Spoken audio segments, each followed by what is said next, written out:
ईश्वर, प्रेम और आत्मा की यात्रा।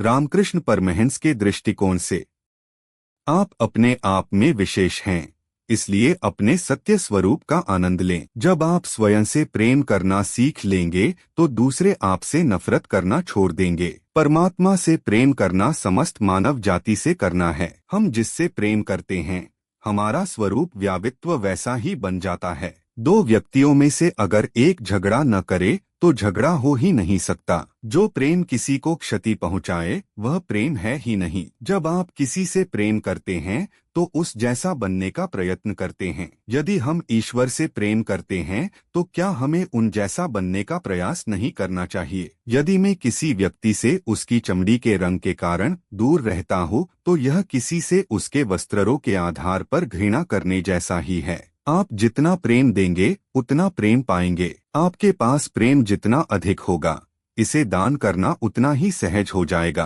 परमात्मा पापी से भी प्रेम करते हैं। सभी परमात्मा के बच्चे हैं, इसलिए मुझे परमात्मा के किसी भी बच्चे से नफरत करने का क्या अधिकार है? परमात्मा ने हमें खुशबूदार फूल बनाया है, क्या हम यह खुशबू सब तक फैला रहे हैं?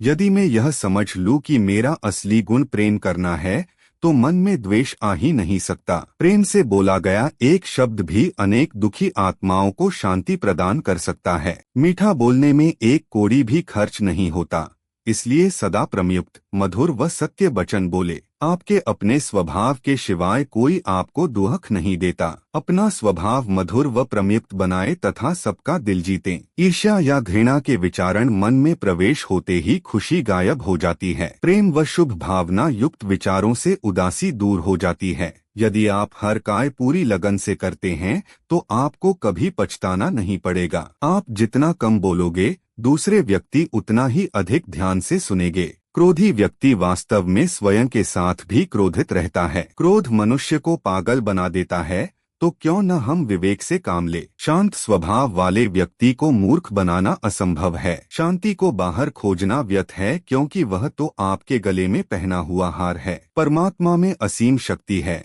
अगर आपके मन पर कोई बोझ है तो उसे परमात्मा को दे दें। परमात्मा को पाने के बाद और कुछ पाने की आवश्यकता नहीं रह जाती। धन गया तो कुछ नहीं गया, हेल्थ गया तो थोड़ा सा गया, अगर चरित्र गया तो सब कुछ ही चला गया। भय को दूर भागने के लिए ज्ञान व विवेक की प्राप्ति ही एकमात्र उपाय है। चिंताग्रस्त व्यक्ति मृत्यु से पहले कई बार मारता है। मौन से मस्तिष्क को आराम मिलता है और इसका अर्थ है शरीर को आराम मिलना। कभी कभी सिर्फ आराम रूपी औषधि की शरीर को आवश्यकता होती है। दो सबसे महान चिकित्सक हैं परमात्मा और समय। अपनी सारी आशाएं भगवान पर छोड़ दे, तब किसी भी व्यक्ति से कोई निराशा नहीं मिलेगी। किसी अन्य को दिल देने से आपका टूट सकता है, किंतु परमात्मा को दिल देने से आपका दिल मजबूत बनता है। अपने दुखों को भूलने के लिए परमात्मा को याद करो। सभी परिस्थितियों में संतुलन बनाए रखना प्रसन्नता की चाबी है। जो कुछ भी हो रहा है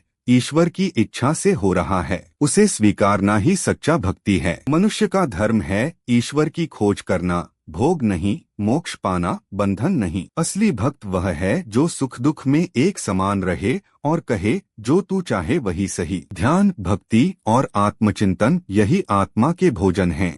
ईश्वर को देखने के लिए बाहर नहीं, भीतर देखो, वहीं वह सदा निवास करता है। इन अमृत वाणियों को जीवन में उतारिए। ये केवल ज्ञान नहीं, ये वो दीपक हैं जो अंधकार मिटाते हैं। अगर आपको शांति मिली हो तो इस चैनल को जरूर सब्सक्राइब करें और दूसरों को भी यह प्रकाश दीजिए।